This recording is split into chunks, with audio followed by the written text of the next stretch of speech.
restaurant na kakaiba. Oo, kakaiba. Street food. Kasi, kaya street food, kasi di ba, yung mga Pinoy, mahilig talaga sa mga street food. Eh, ba't ginawa niyo namang gourmet? Gourmet. Kasi di ba, alam natin na, pag street food, hygienic, kanya, pag sinabing balot, parang nadidiri yung mga tao. So, parang, inano na lang na, ginawang saucy. Street food, with at with. Yun. Yan. Naku, meron ka nga inihanda para sa amin dito. Oo, yes. Ito ka. So, this one is the street-style barbecue platter, which costs only 200 pesos. 200 pesos. Yes. Anong sauce ito? Parang Yan. suka. Oo. Bukod sa suka, meron. Merong peanut sauce yan. Ay, tapos ito naman. This one, Ano naman, di nakikita yung mukha niya ate. yan. So, talagang, Hindi. talaga natin, iba ng itsura ng balot ngayon. Wow.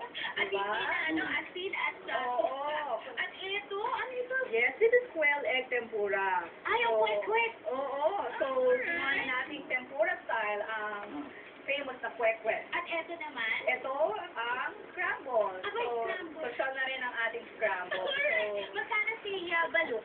si balot in red white sauce is 120, while si quail egg tempura is 90 pesos, while the live eating scramble is 30 pesos. Ang So, galing! affordable pa rin siya.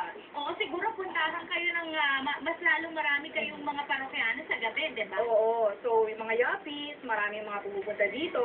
So, yung masa food, ginawa na natin, pwede na rin for A, B, C, Gourmet. Yes, gourmet. Okay, meron siya mamaya ay magluluto kayo for us. Pero yes. kung ano lulutuin natin. Well, we have prepared here, mamaya, ipapakita sa atin, i-demo sa atin yung quail egg tempura and balut in red wine sauce. Sarap! Courtesy of Chef Rex Abarnier. Yes. Nak. Yan, samantala, naku mula po dito.